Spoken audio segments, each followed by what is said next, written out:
Pode iniciar.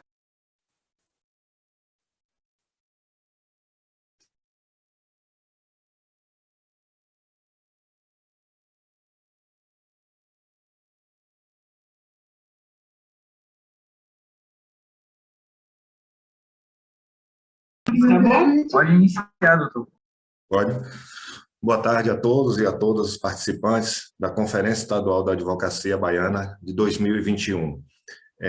Iniciamos os trabalhos saudando a todos os participantes, aos nossos palestrantes, doutora Isabela Leal, doutor Arivaldo Marques, doutora Juliana de Almeida Rocha e doutor Gabriel Fernandes.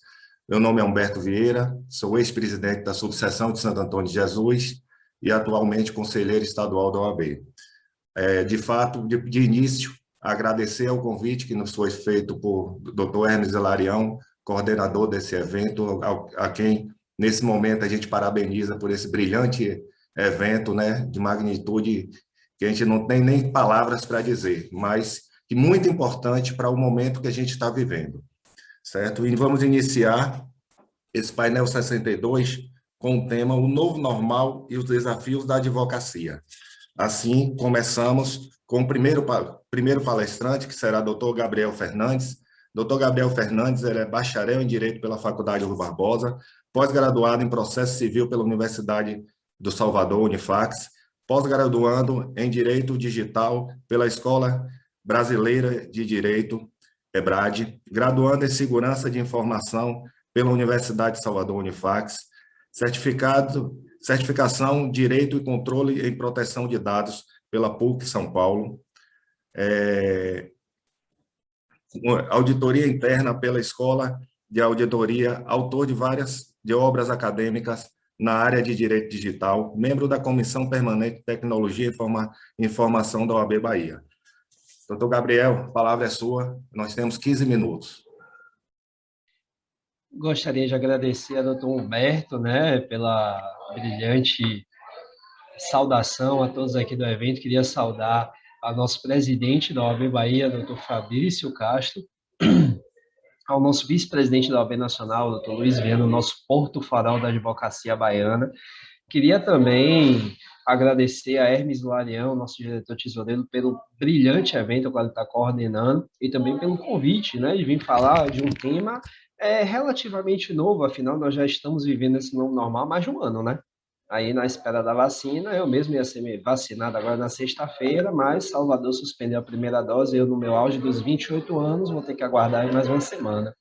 Mas vamos seguindo. Queria também agradecer a minha presidente Sara Barros, do Conselho Consultivo da Jovem Advocacia, a minha presidente da Comissão de TI, Tamires, né? E queria iniciar falando um pouco sobre esse novo normal, principalmente porque a advocacia ela foi obrigada a mudar, a advocacia ela foi obrigada a se adequar ao fato de não atendermos muitas vezes presencialmente. Isso faz toda a diferença, afinal, é muito mais fácil a gente fechar um contrato, esclarecer para um cliente quando a gente está ali naquela mesa, conversando, pega um papel, ilustra mais ou menos o que você vai trazer. Então, nós tivemos que nos adequar, buscar ferramentas para isso. Então, eu vou falar um pouquinho sobre a advocacia 4.0, alguns ousam a dizer advocacia 5.0, com o surgimento da inteligência artificial aplicada aos escritórios, mas vamos um pouco com calma, tá certo?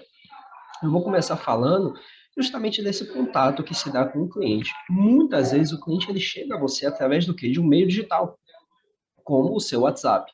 E nesse primeiro momento você vai conversando, você vai buscando esclarecer algumas dúvidas, até que você vai marcar o quê? Aquela reunião. Uma reunião de praxe que todos os advogados marcam para poder ver, acertar os honorários, fechar o contrato, buscar a procuração já assinada, porque ela é imprescindível para que a gente ingresse com o processo, e também as provas, né? Afinal, a documentação toda que a gente vai apostar, junto à inicial. E nesse primeiro ponto, foi muito interessante, porque quando começou a pandemia, o meu telefone não parava de tocar e eu ficava assim, gente, como é que eu vou atender esse pessoal se aqui em Salvador está em lockdown, tá tudo fechado, se eu for pego dentro do meu escritório atendendo um cliente, eu vou tomar uma multa. Mesmo sabendo que a advocacia é um serviço essencial, é claro, afinal, nós precisamos, né, auxiliar a justiça e fazer justiça também, garantir direitos. E no primeiro momento eu comecei a fazer o quê? Atendimentos via videochamada no WhatsApp. se mostrou uma ferramenta interessante, até porque se você vai atender um cliente que ele tem uma certa idade, um pouco de dificuldade de se adequar à parte digital, né? Afinal, a gente vem de uma transição de analógico para digital. Então, no momento que você utiliza o celular para fazer uma videochamada com esse cliente, ele já está um pouco mais familiarizado com o WhatsApp. E funciona perfeitamente, mas mesmo assim a gente precisa de um pouco mais de sofisticação para determinados clientes. Então, dentro disso surgiram o quê? O Zoom, que já era utilizado, mas foi massivamente apresentado à sociedade, tanto para substituição de aulas presenciais por aulas através do vídeo, né? As chamadas de EAD ou telepresenciais, e também outras ferramentas como o Teams da Microsoft e o Google Meet. Aí vocês me perguntam, doutor, mas você utiliza todos eles? Eu utilizo todos eles. Vai depender muito do cliente. Porque o cliente tem uma facilidade maior. Tem clientes que têm dificuldade de instalar um programa ou de acessar um computador. Se você pega um cliente acima de 65 anos, ele vai ter uma certa dificuldade, uma certa limitação natural, porque no tempo dele, no momento que ele viveu a maior parte da vida, a digitalização não era tão presente. O cyberespaço não era presente, nem os avanços tecnológicos. Nós tivemos um boom de 2010 para frente. Ou seja, ele que pegou toda essa parte anterior, ele vai ter um pouco de dificuldade. Então, essa vai a primeira dica sobre o novo normal. Saiba ver o perfil de cada cliente, se você vai fazer um atendimento por vídeo no WhatsApp, ou se você vai utilizar uma outra ferramenta, como o Zoom, como o Teams, como o Meet da Google. A vantagem do Meet é que ele torna o seu negócio um pouco mais profissional. Por quê? Porque faz com que você crie aquela reunião e ela vai diretamente por e-mail para o seu cliente, que vai dar o aceite, se vai comparecer naquele horário ou não, e na hora é só você abrir e tá lá aguardando já dentro da sala, tá certo? Então, o primeiro passo é esse. Como é que você vai fazer esse atendimento? Normalmente, quando o cliente é indicado, ele liga para você, você dá as informações preliminares, você entende um pouco do caso concreto e depois você passa para essa reunião, que pode ser uma dessas plataformas que eu citei. Nada impede que você use o WhatsApp. O importante é que o cliente veja, tenha um pouco, né, daquele contato, pelo menos com a visão do advogado que vai atender aí. E depois que você faz isso, como é que eu vou fazer o contrato, doutor? Por que eu faço o contrato? Como é que eu vou pegar a assinatura do cliente? Muito simples, você pode utilizar uma série de programas para poder colher essa assinatura. No caso de um cliente que tem uma certa dificuldade, o ideal é que você peça para um parente com menos idade auxiliar ele, né? Mas se for um cliente que ele já esteja mais familiarizado com os aplicativos de assinatura, você tem o DocSign, que é um aplicativo gratuito, que você gera o PDF, esse PDF é vinculado ao e-mail, você manda para o e-mail, a pessoa assina na tela do celular exatamente igual a assinatura dela, e quando você receber junto com a cópia do RG, você vai ver que é a mesma assinatura, o mesmo padrão. Funciona como uma assinatura digital feita na hora, tá certo? Tem a opção de rúbrica, tem a opção de assinatura completa. Nós temos também o assinador da Adobe, que além de dar a verificação, né, mecânica de assinatura, ele dá uma certidãozinha com o horário que foi assinado, entendeu? O dispositivo, dentre outras coisas. Nós temos aí muitos no mercado. Citei esses dois que são, na minha opinião, os melhores e os mais acessíveis, até pelo fato de não ter um custo atrelado a ele, tá certo? E, doutor, hoje nós temos um processo digital. Esse processo digital, esse processo virtual, né, ele auxilia muito porque, primeiro, a gente consegue pegar casos e auxiliar pessoas em todo o Brasil. E com a audiência por videoconferência, ficou muito mais fácil ainda, porque a gente não precisa se deslocar até aquele fórum, tá certo? Então, nesse primeiro momento, após a assinatura, você pode estar utilizando o DocSign ou o próprio Adobe, que tem uma ferramenta de assinatura também, você vai pedir para que seu cliente utilize o Scan para poder escanear com o próprio celular a documentação e já te mandar em PDF. Olha que maravilha para a advocacia. Você não precisar pegar aquela ruma de documento, fazer uma triagem, você mesmo ter que digitalizar. Fora isso, né, brincadeiras à parte, isso faz com que fique mais organizado o seu trabalho, que você economize mais tempo no momento que você vai dar entrada naquela petição inicial. Poucas pessoas sabem, mas no momento que assinamos, né, que a gente colhe a assinatura do cliente, nós temos 30 dias para poder dar entrada, tá certo? No processo. Então, se você tem um volume de documento que ele já vem digitalizado, você consegue analisar de forma mais dinâmica. E essa forma dinâmica faz com que você consiga maximizar o seu tempo e também o tempo de entrada da petição inicial. Então, você pode estar indicando ao cliente que, ao invés de tirar uma cópia ou simplesmente levar na Lan House, ele mesmo possa estar enquadrando e tirando as fotos com o CanScan, que é um aplicativo que pode ser instalado tanto no Android quanto no iOS, tá certo? Após isso, você faz a petição inicial, tudo direitinho. Se você precisar produzir uma prova digital, isso aí eu vou dizer com um pouco mais de propriedade, porque meu escritório é focado em direito digital e eu também sou digitalista. Você pode utilizar o Verifact. O Verifact, ele é basicamente um programa, né, que você utiliza no seu computador, através de uma página de navegador, onde você consegue reproduzir uma mini ata notarial com um relatório de acesso. Isso é importante? É importante. Porque imagina, o cartório está fechado, mesmo sendo serviço essencial por conta da pandemia, como aconteceu aqui em Salvador também. Teve um momento que os cartórios fecharam. Como é que você vai produzir uma ata notarial? Você pode estar utilizando um substituto. Ele é amplamente aceito na justiça.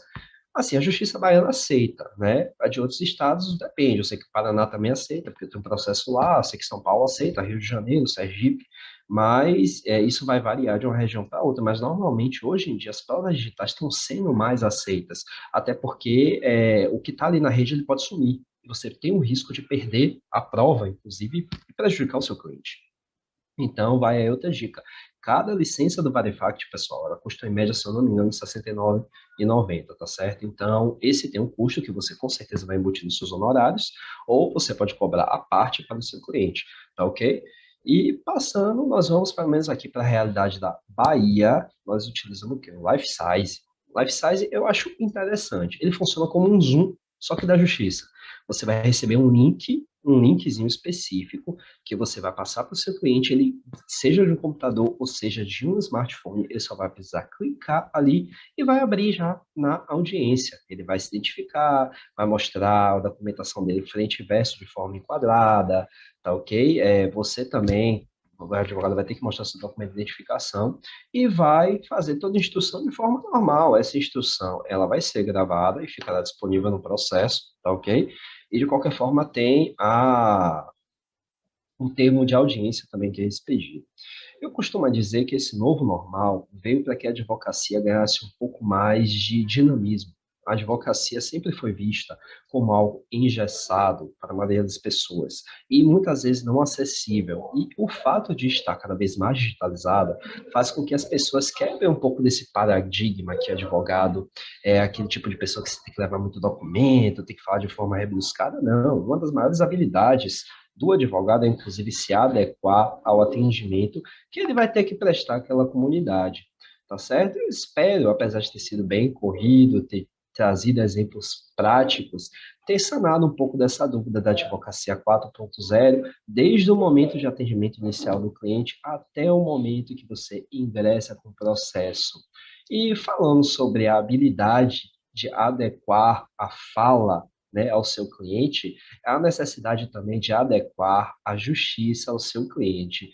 E se o doutor Humberto me permitir, eu gostaria de passar a palavra agora para a doutora Juliana, tá certo? Que vai falar sobre justamente o acesso de algumas comunidades à justiça. Então, doutora Juliana, doutor Humberto, me perdoe por ter feito o papel de mediador nesse momento, é que eu acabei me empolgando um pouco, e o tema dela vai ser brilhante. Agradeço a presença de todos vocês aqui nessa conferência, nesse evento incrível. Os próximos painelistas são surreais, ainda bem que eu fui o primeiro a falar, porque eu tenho a oportunidade de aprender um pouquinho com eles, tá ok? Então, gratidão a todos, gratidão também a Herminho, meu grande amigo, que me convidou para palestrar aqui nesse evento que está organizando, junto com toda a nossa equipe da OAB Bahia. Um grande abraço a todos e uma excelente conferência. Pronto, nesse momento, parabenizar o doutor Gabriel pela brilhante palestra. No momento, ele, até como cerimonialista, passou a palavra para a doutora Juliana. Seria doutor Arivaldo. Então, mas vamos, então, como as mulheres hoje têm prioridade, vamos passar para a doutora... Sem nenhum problema, mediador. A palavra está com a doutora Juliana. A doutora Juliana. Eu peço até desculpa, doutor Arivaldo, que Sem acabei problemas. falando, só que como o meu tema era complementado dela, aí eu resolvi logo puxar esse gancho, mas peço Não, desculpa. com certeza. Fez bem. Com certeza. Então, vamos passar a palavra para a doutora Juliana. Doutora Juliana é advogada, secretária-geral da OAB da subseção de Irecê, mestranda do Programa de Pós-Graduação em Estudos Africanos, Pós-Indígena e Cultura Negra da Universidade Estadual da Bahia. Doutora Juliana, seja bem-vinda. Olá, boa tarde a todos e todas. Cumprimento a todos os colegas que acompanham essa mesa virtual, na pessoa da doutora Isabela Leal. Peço até venhas ao doutor Gabriel, que já me antecedeu.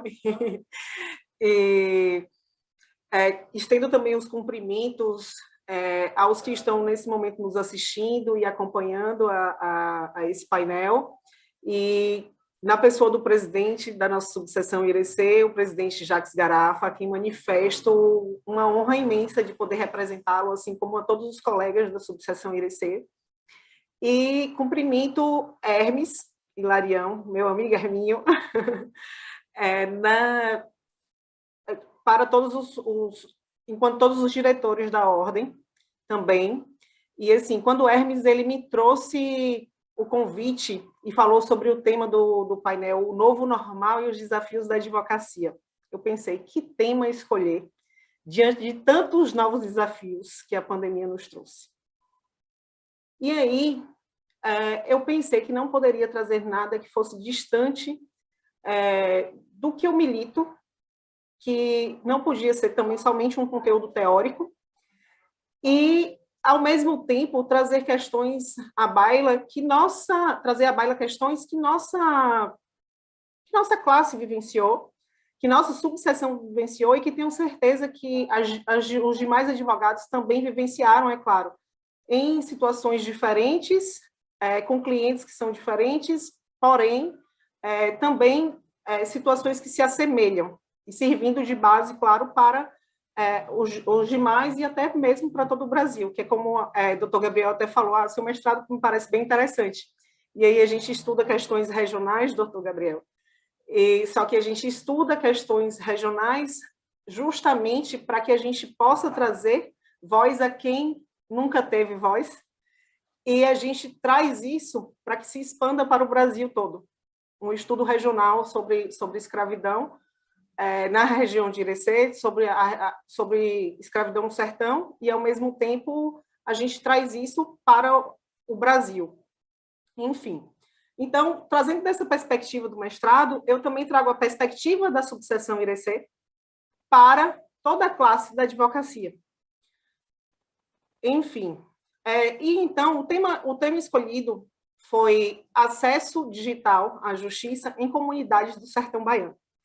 Então, para contextualizar todas as indagações, eu preciso falar sobre a nossa subseção, que hoje nós atuamos em 21 municípios, atualmente abrange 9 comarcas, né, da Justiça Comum, mas assim, nos últimos 8 anos nós tivemos 6 extinções de comarcas. Nós também temos uma subseção judiciária da Justiça Federal, no município de Irecê, que é lotado no município de Irecê, com competência em 33 municípios, e um Fórum da Justiça do Trabalho com competência em 25 municípios daqui da região. E assim, o nosso panorama geoeconômico, de forma muito sintética, é que nós estamos no centro-norte baiano, no sertão, sendo que Irecê, ela concentra o comércio, ela concentra a maior parte das atividades comerciais e de serviços, e as demais cidades, elas, em sua maioria, elas sobrevivem da agricultura de sequeiro. O que é agricultura de sequeiro, Juliana? Agricultura de sequeiro é quando, só de tempos em tempos, quando a chuva vem ao sertão, é que se planta. Aqui nossa terra é muito fértil, porém, nós não temos tanta chuva. Enfim, e aí, além da agricultura de sequeiro, nós temos aqui o emprego público dos municípios, que é a base das nossas pequenas cidades, assim como os benefícios previdenciários e os programas sociais. Então, nesse cenário, parte da advocacia de Irecê, ela concentra seus serviços na cidade de Irecê. Uma boa parte dos advogados e das advogadas, eles concentram seus escritórios em Irecê e também tem escritórios nas cidades vizinhas. E nas cidades que a gente tem os vínculos afetivos, existem os vínculos familiares. E aí, não fugindo a essa realidade, também é o meu caso. A gente tem um escritório em Irecê, e aí eu tenho uma sala de atendimento, um escritório, em um lugar chamado Mirorós, que é a zona rural do município de Ibipeba. É uma comunidade que é zona rural do município de Ibipeba. E aí eu atuo na área do direito fundiário, direito agrário, direito ambiental, e não fugindo, claro, sempre que você chega e que você tem acesso à zona rural, vem sempre as demandas de consumidor, previdenciário, família, na área civil no geral. A gente sempre acaba acolhendo, pela falta até mesmo de profissionais que sejam voltados a essa área, que tenham seus escritórios ali naquela localidade. Enfim, e para terminar essa contextualização, é importante a gente ressaltar que antes da pandemia, nós já sentíamos o impacto do não acesso à justiça. Por quê eu falo isso? Porque das 9 comarcas que nós tínhamos na justiça, que nós temos na justiça como hoje, só Irecê tinha juiz titular. E esses juízes titulares de Irecê, eles substituíam nas demais comarcas, o que torna humanamente impossível uma prestação jurisdicional de forma célere e efetiva. Enfim, e aí, o que acontece? A pandemia chega, a gente, fóruns fechados, trabalho remoto, que ainda não havia se organizado, tanto que só em julho de 2019 é que começam-se as audiências em Irecê. Em outras comarcas, em outras 3 comarcas, nós tivemos, a partir de outubro, na subseção judiciária, a gente começa, na Justiça Federal, a gente começa também a ter, em meados de outubro, as audiências online. E aí, e em outras 3 comarcas, somente com a assunção dos novos magistrados em abril desse ano, é que nós começamos a ter audiências online. Só em 2021, abril de 2021. 1 ano e 2 meses, 1 ano e 3 meses após o início dos trabalhos remotos no Tribunal de Justiça da Bahia. Enfim, esse é o cenário que a gente tem. Tem mais 2 outras comarcas que nós ainda não temos audiência online. Nós nunca tivemos. Tem uma, inclusive, desde setembro de 2019, que não temos audiência. E esse é o acesso à justiça que os jurisdicionados da região de Irecê hoje ele possui. Esse é o cenário que, na realidade, o primeiro grau existe no primeiro grau da justiça baiana, que a gente sabe que os juízes, por vezes, eles tentam fazer muito trabalho, os servidores também que aqui estão, porém, como eu disse anteriormente, é humanamente impossível. E aí, nesse cenário, uma das grandes questões, quando chegam as audiências, em julho de 2020, se aderia ou não ao formato digital de audiências em meio a uma pandemia. E por que essa dúvida se deu? Nós nos questionávamos isso, porque nós sabíamos que a Justiça 4.0, que o CNJ nos traz, que é o acesso digital à justiça, não funcionaria no nosso contexto se nós, advogados e advogadas, não nos submetêssemos à exposição de contato com os jurisdicionados, com os nossos clientes.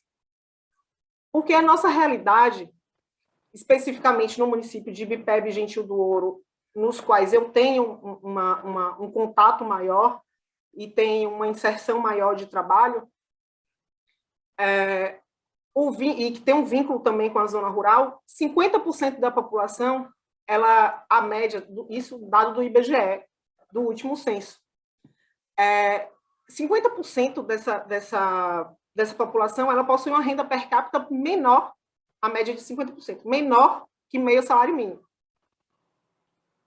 Então, boa parte dos clientes que chegam até a gente tem uma vulnerabilidade social altíssima. E quando destacamos os clientes acima de 50 anos, nós temos ainda uma situação de analfabetismo real e que não tem acesso à tecnologia. Inclusive, até eu me surpreendo, às vezes, com alguns clientes que chegam até a mim, doutor Gabriel, que não sabem ler e escrever, mas me mandam um áudio. Me mandam um áudio pelo aplicativo de mensagem, às 4 horas da manhã, quando vão tirar o leitinho do gado.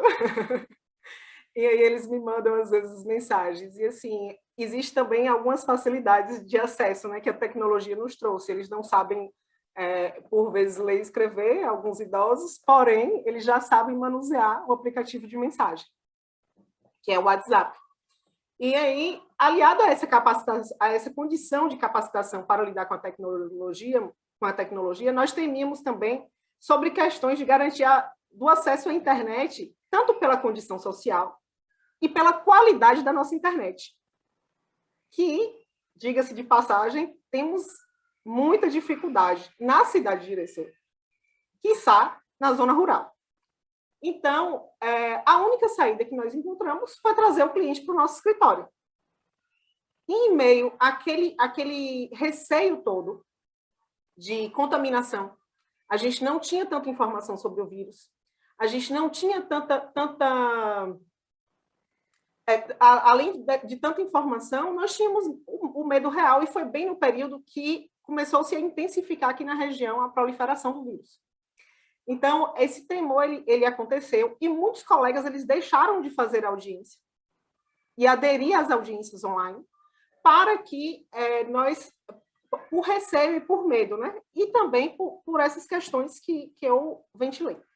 Enfim, passada essa fase inicial, com a assunção dos novos magistrados, a população sendo finalmente vacinada, começou a ser vacinada, principalmente os idosos, e sabendo que eu falaria do acesso digital à justiça, eu propus uma pesquisa junto aos colegas da subseção, tendo participado 51 advogados e advogadas, e eu fiz o seguinte levantamento. Eu perguntei, inicialmente, claro, o tempo da advocacia, e aí 64% dos colegas têm entre 3 e 10 anos de advocacia. 17% de 10 a 20 anos, 13,7% menos de 3 anos e 1% mais de 20 anos, dos que responderam. Já nesse quesito, eu me questionei o seguinte: quantos desafios teremos com a Justiça 4.0 100% digital enquanto operadores de direito?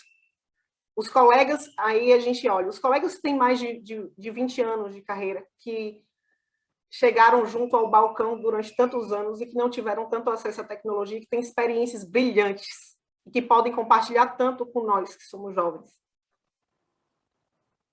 O quanto que vai faltar, o quanto que esses colegas eles estão sendo alijados, sabe assim, desse acesso ao judiciário em meio à pandemia. E o quanto nós temos feito para a inserção desses colegas e para a capacitação desses colegas.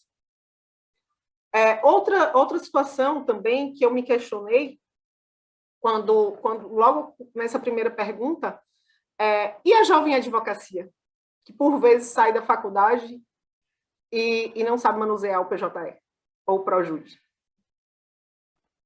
Será que esse dado aqui, de 13% de quem tem menos de 3 anos, ele se dá pela falta de capacitação ou falta de instrução já na faculdade do processo judicial eletrônico?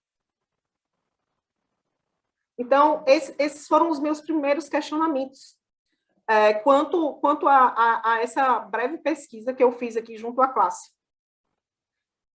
E aí, nessa pesquisa, 70% informa já estar adaptado, dos que responderam, já estar adaptado ao sistema de audiências online. E 98% já fez a audiência online, dos colegas que responderam. Então, e sendo assim, sendo 43,3% que todas as audiências estão sendo feitas no seu escritório desde o início, desde julho de 2020, os que começaram em julho de 2020.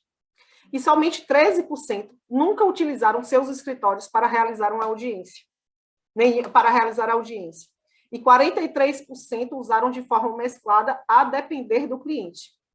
E aí eu questiono a segurança. O quão o advogado ele se sente seguro e quanto o cliente também se sente seguro em estar distante do seu advogado, em não ter a internet, claro. Então, todas essas questões que envolvem a segurança, não só a segurança de dados, mas a segurança do ato ser realizado. Foi nesse sentido que eu perguntei. E aí, 64% não se sente seguro aqui na região desse acesso remoto Porém, aqui, 51%, aí eu trago outro dado, 51% já foi atendido pelos magistrados de forma virtual, isso no Tribunal de Justiça.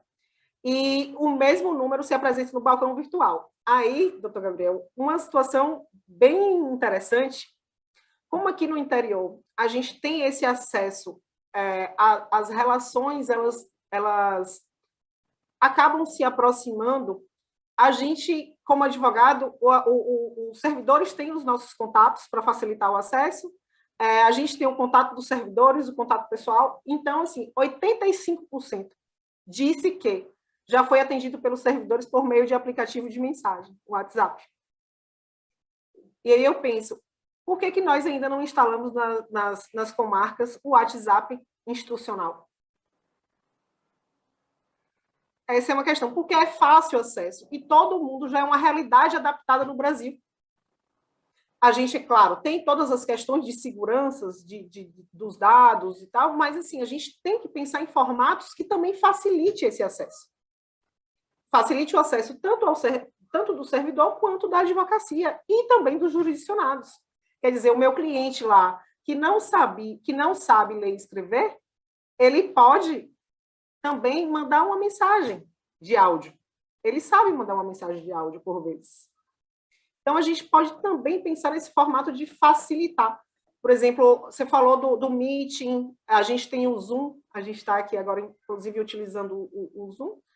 E aí, o que acontece? O tribunal trouxe o Life Size. A gente, que aplicativo é esse? Depois que a gente já estava adaptado a vários outros aplicativos, a gente ainda teve que se adaptar a mais um, né? Quando chegaram as audiências no Tribunal de Justiça. Então, são esses questionamentos que eu trago. Nessa pesquisa, eu fiz uma pesquisa um pouco mais extensa, como para a diretoria também da Ordem, para a gente levar alguns questionamentos e até para aprimorar algumas questões da nossa subseção. Mas, assim, por fim, eu trago aqui que 84,4% dos colegas que responderam a pesquisa informam que o atendimento mesclado entre presencial e online é para continuar, sabe assim? Por que isso acontece? Além, claro, de todas as comunidades, de todas as comodidades até que a tecnologia nos traz, nós temos, por exemplo, clientes, o cliente da zona rural.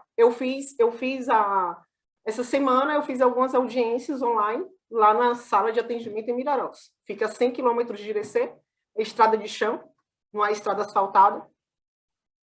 40 quilômetros que é a estrada é muito ruim. Assim, e tem um custo para isso. Tem um custo para as pessoas e só tem transporte uma vez ao dia. Se a audiência na sede da comarca, que é Barra do Mendes, que é em outra cidade, for à tarde, o cliente tem que dormir em Barra do Mendes. Ele não pode voltar mais a Mirarós se ele não tiver carro. Ou se o advogado não levar ele de volta. Então, o que acontece? O cliente, esse custo também, e esse deslocamento, ele facilitou para o cliente. Porém, o não saber o manuseio, a advogada aqui ainda não tem confiança de deixar o cliente sozinho fazendo a audiência, de só encaminhar o link do aplicativo e ele abrir sozinho. Então, eu sempre me desloco e vou a Mirarós, porque lá eu atendo as comunidades do entorno, tem comunidades quilombolas e tudo, então eu acabo indo a Mirarós para fazer essas audiências. Inclusive, eu passei o mês de julho praticamente todo lá, em razão disso. Então, a gente considerando que o acesso digital à justiça já é uma realidade, e considerando que existem situações que facilitam para os jurisdicionados, doutora, que é a questão... Tá, já estou finalizando, doutor. Acabou. Só um minutinho. Pode ser? Pronto. Então, o que acontece? Considerando que esse acesso à justiça já é uma realidade, considerando que existem situações que facilitam para os jurisdicionados, que é a questão do deslocamento, por vezes, por exemplo, a subseção judiciária de Irecê, de Mucugê para cá, às vezes demora 5 horas. Então, essa questão facilitou bastante. Mas aí eu me pergunto, E como aliar as benesses da justiça digital em meio à vulnerabilidade social que muitos jurisdicionados estão inseridos? Como capacitá-los para lidar com a tecnologia? Como capacitar a advocacia para lidar com este novo cenário? O que é que nós, enquanto instituição, estamos fazendo para capacitar os colegas? Como garantir a proteção de dados dos jurisdicionados e de todos que fazem o sistema judicial? Como fazer com que a justiça não perca sua essência humanística ao tornar-se 4.0? Porque uma das coisas que a gente tem aqui no interior é que a figura do juiz, do promotor, do advogado circulando, ele traz ordem. Ele é aquela pessoa que vai resolver o conflito, são aquelas pessoas que resolvem o conflito. E aí eu lembro da fala do desembargador Sérgio Cafezeiro, que trouxe o seguinte na palestra dele na quinta-feira. Disse, com todas as venhas e respeito que a gente tem à Constituição Federal, e a nossa Carta Magna, a quem devemos obediência, ele fala o seguinte, que a advocacia, ela não somente é indispensável à administração da justiça, a advocacia, ela é essencial à justiça. Então, assim, eu finalizo mostrando que como nós somos essenciais nesse período de pandemia e como nós ainda temos muito caminho a trilhar e temos, inclusive, como propositura, formar um comitê interinstitucional com várias instituições, com várias pessoas para pensar esses formatos e trazendo vários olhares para que nós possamos construir bons caminhos e um caminho do meio que seja presencial e online, para que, assim, nós consigamos trazer uma prestação jurisdicional mais efetiva. Muito obrigada, boa tarde. Boa tarde, parabenizar a doutora Juliana, brilhante palestra. Mandar lá algum abraço para o grande colega e amigo Jacques Garrafa, presidente da subseção de Irecê. Vamos passar agora a palavra para o doutor Arivaldo Marques. Arivaldo, meu grande amigo, colega de conselho, eu desejo logo as boas-vindas. Arivaldo é graduado e mestre em Direito pela UFBA, conselheiro da OAB, professor de Direito do Trabalho em graduação e pós-graduação. Arivaldo, a palavra é sua. Um abraço. Um abraço, boa tarde a todos e a todas. Inicialmente, eu não poderia deixar de agradecer ao nosso presidente, Fabrício Castro, e toda a diretoria da OAB, na pessoa do coordenador do evento e amigo em comum de todos, que é o Dr. Hermes Hilarião, parabenizar pelo brilhantismo do evento e pelo belíssimo evento que está sendo realizado. Agradecer pelo convite de estar aqui, de poder participar com todos e todas nesse painel. Deixo aqui meus sinceros registros de agradecimento.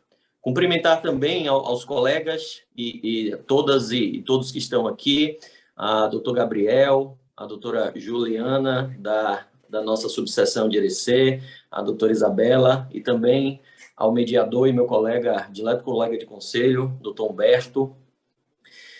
E, sem mais delongas, aproveitar aqui, me disseram que eu teria 1h30 para tratar sobre todos esses desafios e vi que não é bem assim, que eu teria que condensar quase tudo, todas essas questões relativas aos desafios da advocacia em alguns minutos. Então, tentarei ser bem sucinto e, ao contrário do que fez doutor Gabriel, que trouxe aí situações, benesses advindas da advocacia 4.0, eu vou tentar trazer aqui, fazer um contraponto para trazer alguns desafios que foram enfrentados e sempre foram enfrentados e agora elas se apresentam de uma forma distinta. É óbvio que tratar sobre os desafios da advocacia em tão pouco tempo é uma tarefa sobre-humana, é uma tarefa hercúlea.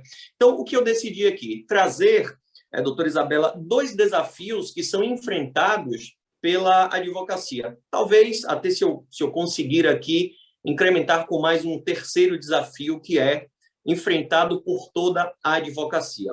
O primeiro desses desafios, e que eu reputo ser o desafio mais importante, é o desafio da consciência ou do conhecimento.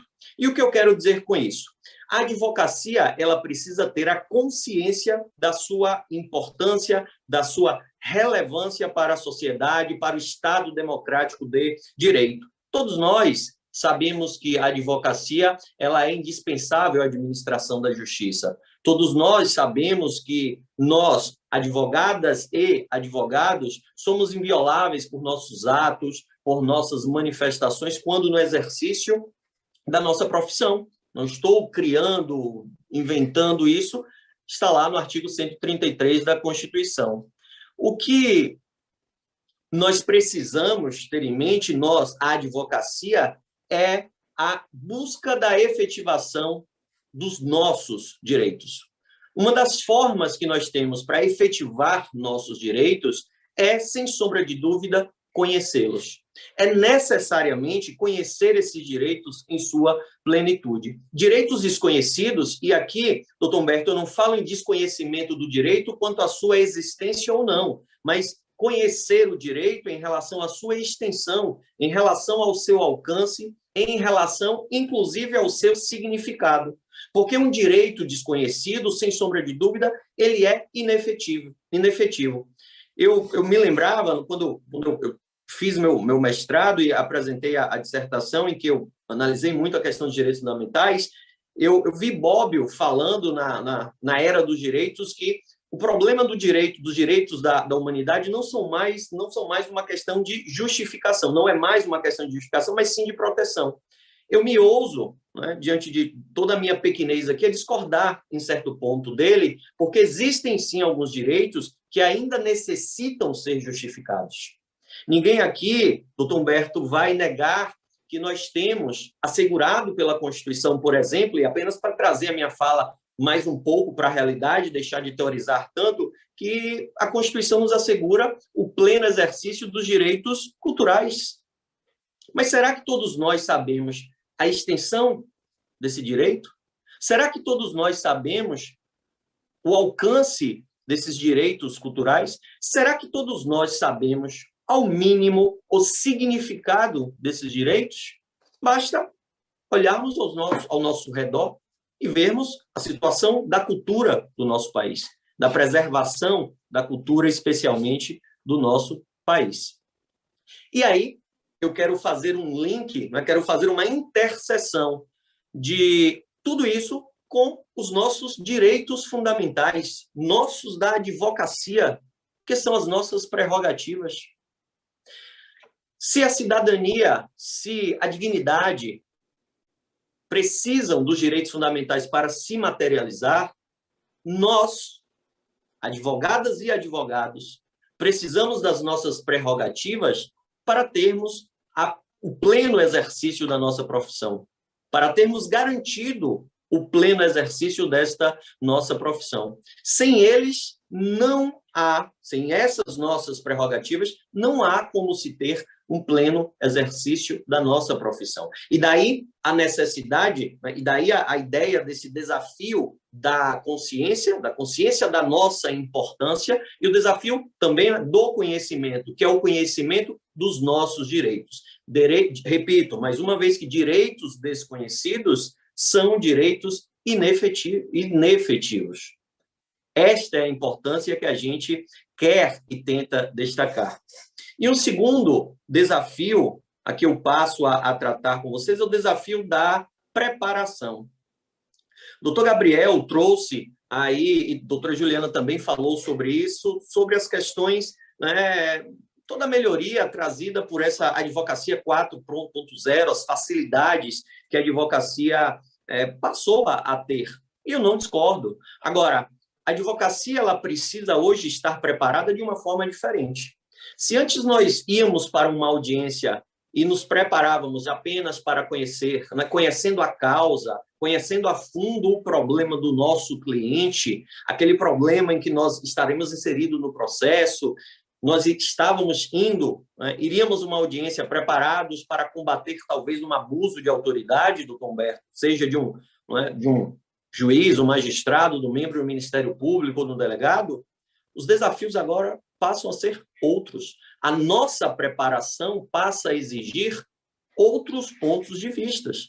Nós precisamos agora nos preparar para essa advocacia 4.0. Nós precisamos agora nos preparar para as plataformas de acesso às audiências.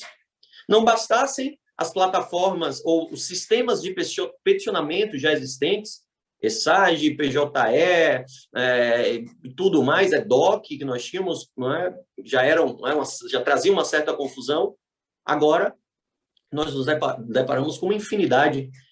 Me permitam fazer uma brincadeira que acredito que os tribunais de justiça, os tribunais regionais do trabalho e tribunais de contas parecem querer dificultar ainda mais a nossa realidade. Nós temos uma infinidade de plataformas de audiência.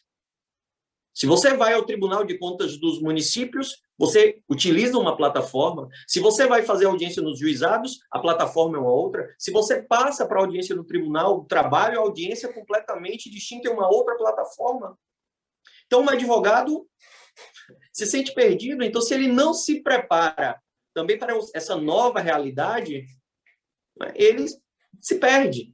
Então, esse é um novo desafio. O desafio da preparação. Cisco, são palavras novas, são situações novas. Cisco, Zoom, Microsoft Teams, Google Meets, cada uma com suas especificidades.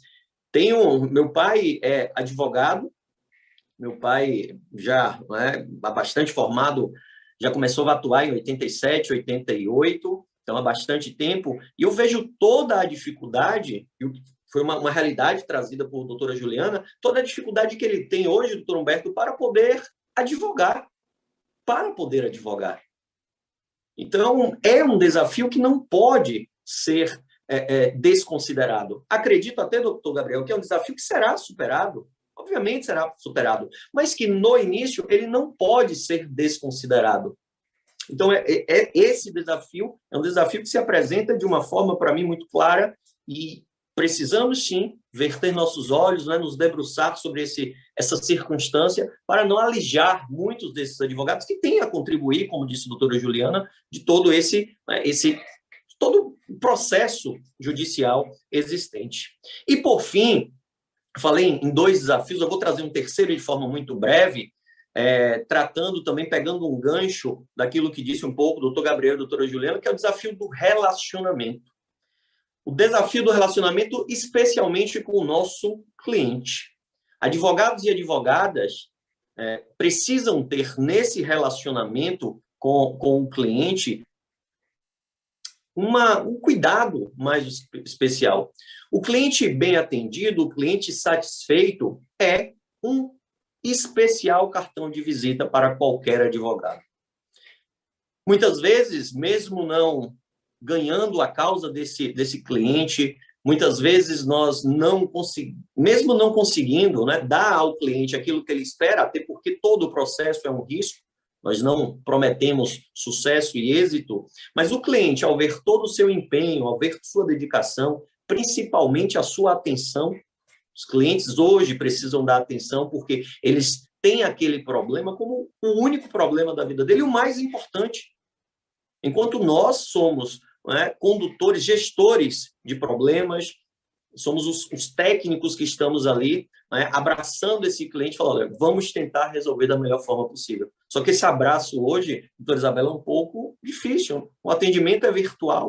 Como é que o cliente vai se sentir, como acredito que foi dito pela doutora Juliana, mas seguro, estando do outro lado da tela, indo para a audiência, estando acompanhado e, ao mesmo tempo, desacompanhado do seu advogado. Acompanhado virtualmente, mas desacompanhado efetivamente por não estar ao lado dele.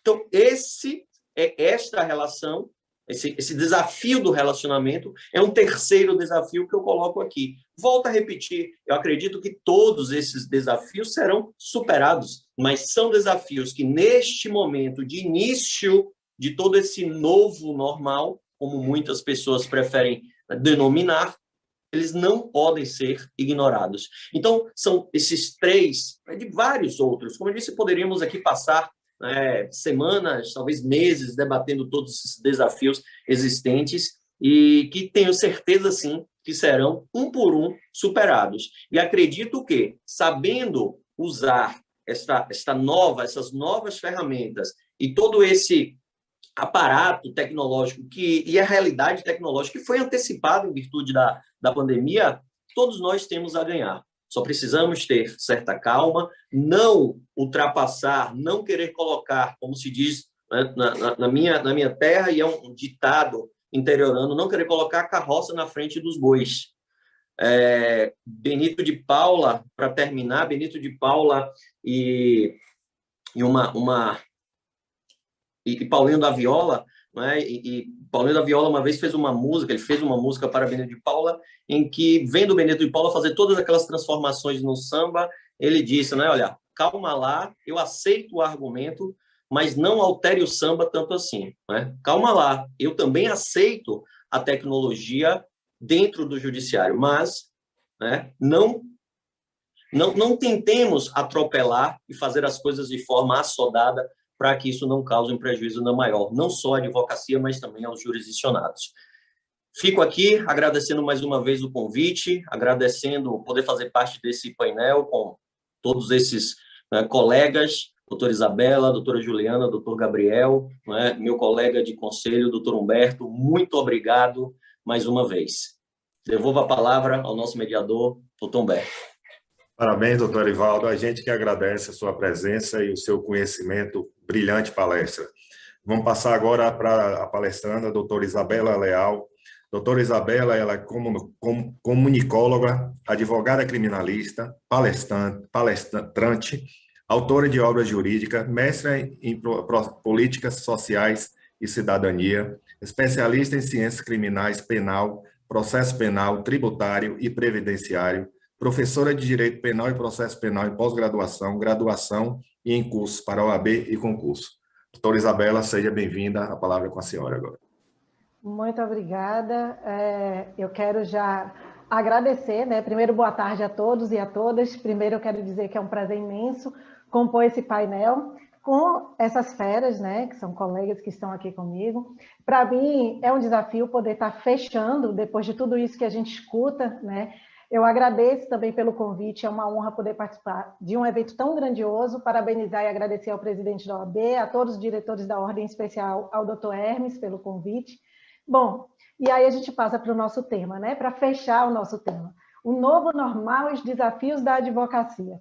E para a gente falar dele, é muito importante a gente debater um pouco sobre a nossa situação hoje, depois a gente pensar como nós podemos mudar ou até mesmo caminhar pós-pandemia. Então, a minha ideia é falar um pouco sobre o futuro da advocacia pós-pandemia, trazendo já o que eu escutei aqui dos colegas para a gente poder conseguir contribuir. Então, há muito tempo, como o doutor Ariosvaldo falou, né, que ele veio trazendo para a gente uma reflexão grande, que a advocacia brasileira está vivendo um período de intensos desafios.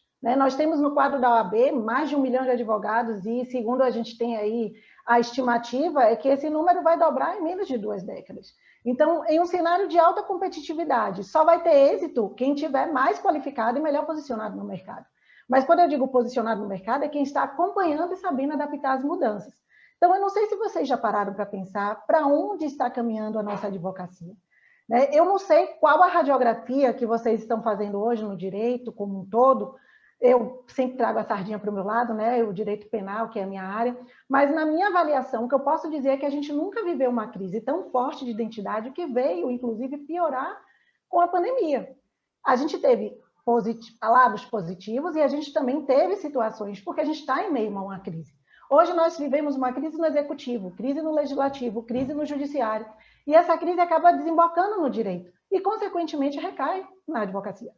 E só como exemplo, pensa comigo, se a gente for analisar o nosso STF, que é a nossa corte magna, né, que é que está ali, a nossa última corte, que a gente deve estar ali tendo como parâmetro, nós temos vários ministros, mas até hoje, desde a época de Nelson Hungria, a gente não tem um penalista no STF. E aí você fala assim, mas por quê que teria que ter? Gente, olha quantos e quantos julgamentos, atrás de julgamentos, que a gente está vendo ser verdadeiro horror. Ninguém aprende uma matéria de um dia para o outro, a gente sabe disso. Então, não sei se vocês viram, recentemente, a gente teve um ministro que absolveu, e aí a tese dele de absolvição já tinha sido superada, e aí no momento seguinte ele foi lá e queria aplicar uma pena. Então, assim, pelo amor de Deus, quem absolve não aplica pena. É como se eu dissesse assim, olha, eu absolvo, mas uma peninha eu vou aplicar, viu? Então, não funciona dessa forma. E assim a gente está vivendo um momento de crise e isso está complicado. Então, nós estamos vendo o STF legislar, passar por cima de direitos constitucionais, e isso assusta. Ainda mais quando somos advogados e professores, no meu caso, como o doutor Ariosvaldo, o aluno pergunta, mas, professora, a lei fala assim, né? Por que o julgado foi dessa forma? Você diz, não sei. Você não tem o que responder. E é só um exemplo do que a gente está vivendo aqui nesse meu início de fala, para poder chamar a atenção, para a gente poder refletir, porque tudo isso nos leva a enfrentar grandes desafios e que, consequentemente, nos atinge, praticamente falando. Já são muitos desafios que a gente enfrenta diariamente frente à prática da advocacia. Então, assim, quando fala no novo normal, é importante a gente saber que os desafios eles já existem. Por quê? Porque há muito tempo já vivemos desafiando e nos desafiando constantemente, diariamente, para poder advogar, para conseguir advogar. Olha que a doutora Juliana acabou de trazer. Então, eu posso pontuar pelo menos alguns desses desafios, como, por exemplo, além dos desafios que o doutor Ariosvaldo já trouxe, que é ter que lidar com decisões e violações constitucionais, com a própria criminalização, no meu caso, da advocacia, porque a gente tem aquela mania de dizer advogado de bandido é bandido igual o próprio bandido, né? Eu escuto isso todo dia. Saber lidar com algumas autoridades, com os clientes, que não é fácil você lidar com o cliente, com a morosidade da justiça, com as violações das nossas prerrogativas, e entre essas e mais outras, agora a gente ainda tem que aprender a lidar com esse novo normal pós-pandêmico, assim como o doutor Humberto falou, eu sempre me atrapalho nos nomes, né, gente? Eu sou muito atrapalhada. O doutor Gabriel, me desculpe, mas assim, e eu falei Ariosvaldo, é Arivaldo, né? Perdão. Então, é isso. Isabela, sendo Isabela, me desculpe, os alunos que estão me assistindo aqui devem estar dando risada, porque eu sou dessas, né? Mas então, o doutor Gabriel falou também dessa entrada desse novo normal, dessa advocacia, né, 4.0. Então, assim, esse novo normal pós-pandêmico, que já é uma realidade e que a gente precisa se adaptar. Então, eu costumo dizer, eu uso muito essa frase, que nós estamos experimentando uma chegada prematura do futuro. E que isso acaba nos desorientando, né? Nós, como profissionais da advocacia, estamos aprendendo as ferramentas tecnológicas, novas maneiras de prospectar, para que a gente possa exercer a nossa atividade. E, além disso, por outro lado, o Poder Judiciário também está tendo que se adaptar, modificando a forma como os atos judiciais eles são conduzidos. As exigências do cliente passam a ser outras. O novo normal ele está exigindo novas mentalidades, novas habilidades. E aí é o momento da gente abrir os olhos para a gente não ficar para trás nesse cenário que está se apresentando, né? A pandemia ela abriu novos rumos para a advocacia mesmo, como um todo, abriu portas, nova maneira de agir, de atuar em todas as áreas. E com isso, a gente precisa incluir a adoção de meios digitais, uma nova visão, que é uma nova visão sobre advogar. Então, entre tantos desafios que a gente já vive, me permita aqui pontuar alguns aprendizados. Eu quero pensar agora no lado positivo, que a gente pode extrair do que a pandemia veio nos mostrar. Primeiro, mostrou e reforçou o que está previsto lá na nossa Constituição Federal. Basicamente, no artigo 13, a advocacia, ele diz, né, a nossa Constituição diz, é definitivamente uma função essencial à justiça, como bem terminou a doutora Juliana.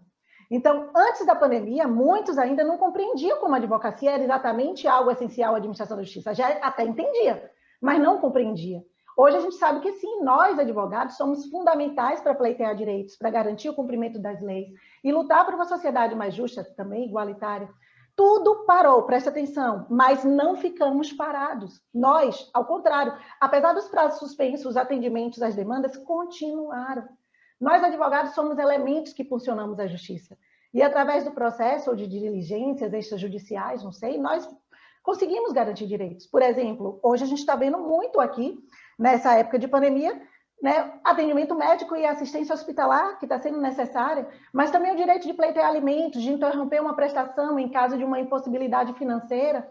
Então, assim, enquanto no início da pandemia, muitos profissionais de outras áreas estavam ali, perdendo empregos, comércio fechado, todo mundo enclausurado, nós, advogados, estávamos trabalhando.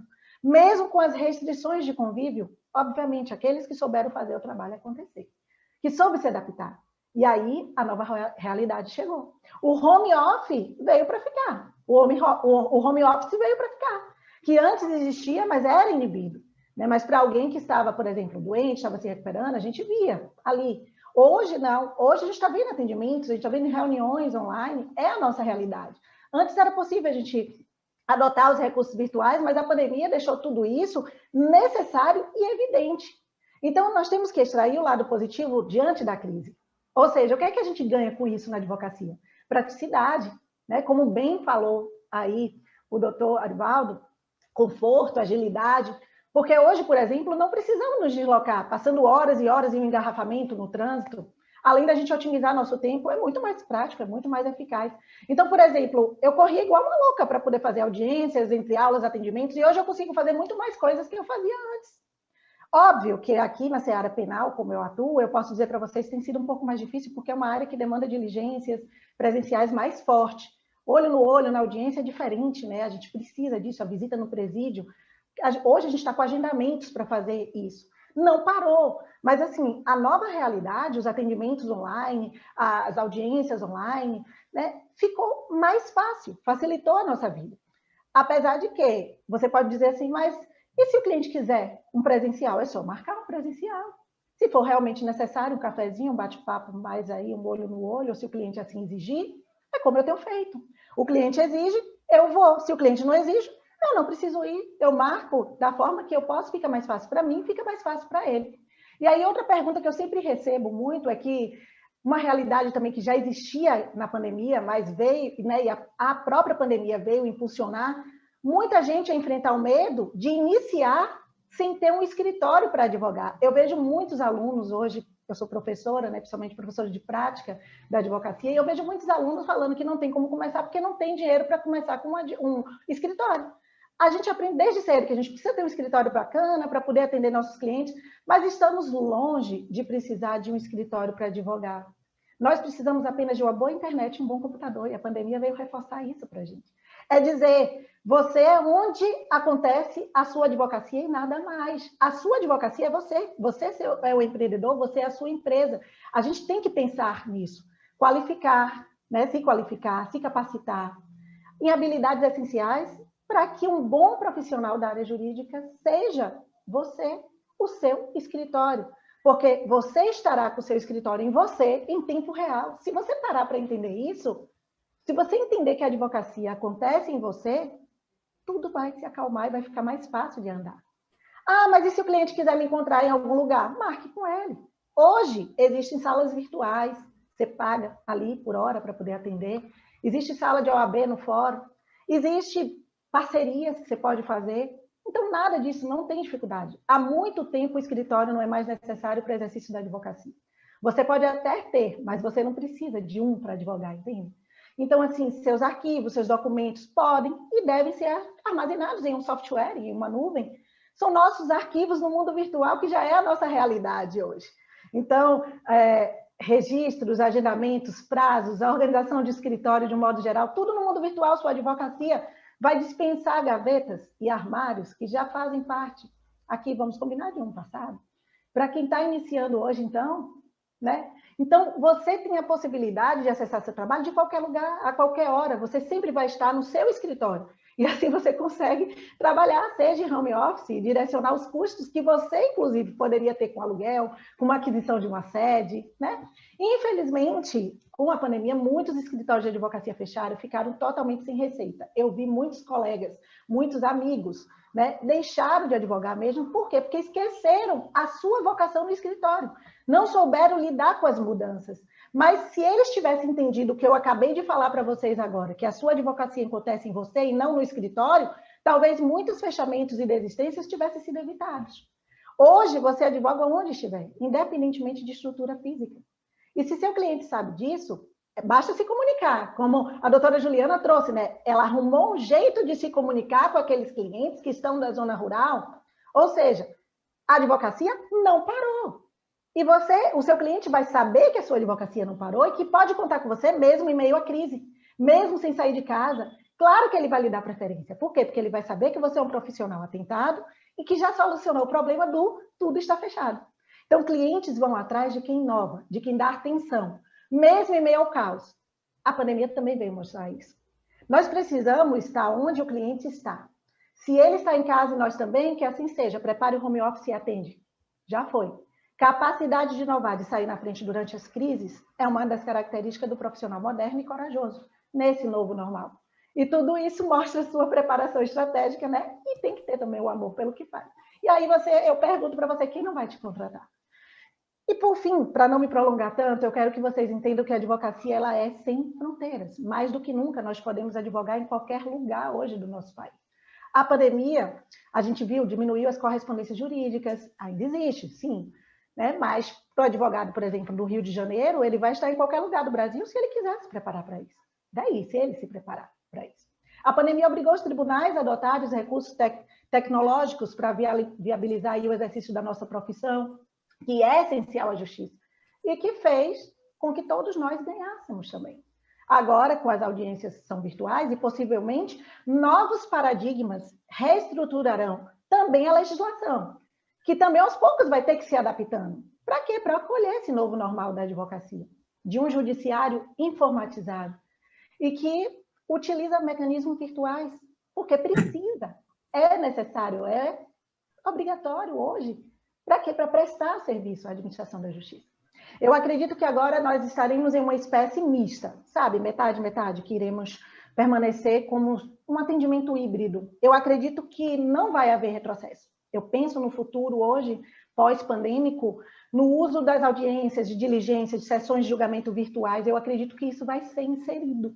Eu acho que a gente vai estar nesse meio termo, porque pode até haver uma utilização parcial, né, no mínimo ali, mas pensamos, ou melhor, eu penso que os benefícios da adoção dos mecanismos de videochamadas, desse mundo digital, ela vai permanecer no nosso dia a dia ainda por um bom tempo, e acho que vem para somar.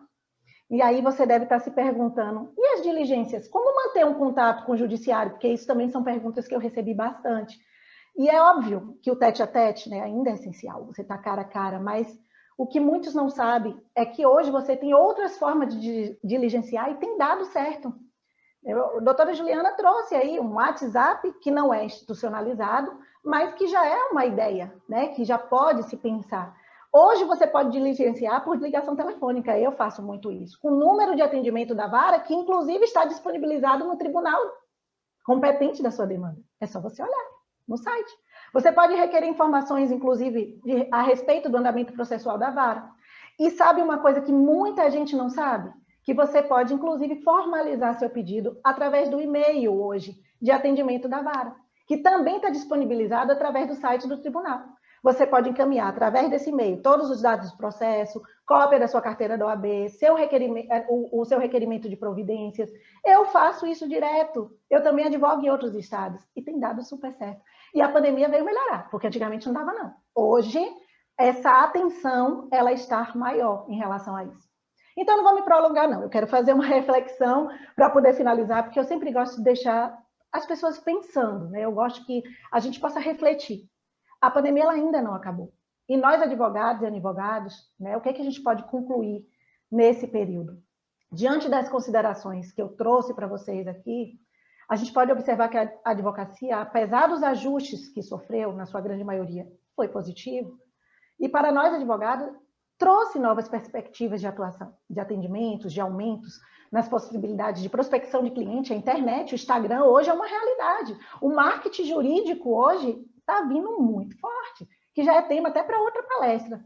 Então, além de ampliar nossas capacidades de atuação mesmo, além de fronteiras. Então, o que é que eu posso esperar do mundo pós-pandemia? Você realmente acredita que o mundo do direito vai ser igual após a pandemia? Que escritórios de advocacia que decidirem manter a forma como sempre trabalham, como sempre trabalharam, terão espaço em meio a outros que estão transformando radicalmente essa maneira de trabalhar? Porque quando a pandemia cessar, é provável que alguns escritórios de advocacia retornem a trabalhar da forma que sempre fizeram. Tudo bem. Tudo do jeito como sempre foi. Enquanto muitos profissionais estão explorando o potencial das novas tecnologias nesse momento de crise, outros vão ignorar totalmente o cenário, como se nada jamais tivesse acontecido. Normal. Eu gosto de pensar que, fazendo as perguntas certas, nós vamos chegar mais longe, né? E fazer pergunta é a base do pensamento crítico. Então, é por isso que eu quero encerrar minha fala perguntando: estarão eles aptos a competirem com profissionais que aproveitaram a crise a seu favor? Supondo que a pandemia terminasse amanhã, ou terminasse hoje, se pergunte, você retornaria à forma como sempre trabalhou? Ou tomaria a decisão de ressignificar de vez sua forma de trabalhar? Quais foram os seus maiores aprendizados desde que a quarentena lá na frente iniciou? Você está se tornando um profissional melhor? Você já parou para se perguntar nisso? Você que está me assistindo? Seja um bacharel, seja um estudante, seja um advogado, não importa. Qual o profissional que você está se tornando? Quão disposto você está ao salvo no mundo pós-pandemia? Então, prepare-se para o novo normal da advocacia antes que seja um passado. É o que eu posso dizer para vocês. E você se torne obsoleto. Porque passado, aí você fala, passado sim. Já tem que pensar no passado, até porque o mundo gira. E quando a gente menos espera um novo normal, ele passa a surgir novamente. E você vai ficar de braços cruzados, esperando cair do céu. A mudança vai procurar se adequar ou vai fazer acontecer? Que a gente possa refletir sobre isso. Muito obrigada pela oportunidade de poder estar aqui com todos vocês. Parabéns, doutora Isabela, brilhante palestra. Nesse momento, quero agradecer a presença de todos que participaram desse painel, principalmente nossos palestrantes, doutora Isabela Leal, doutor Arivaldo Marques, doutora Juliana de Almeida Rocha, doutor Gabriel. Agradecer ao nosso presidente Fabrício de Castro, ao nosso coordenador Hermes Hilarião, por essa brilhante conferência estadual, e desde já desejar um bom final de semana para todos.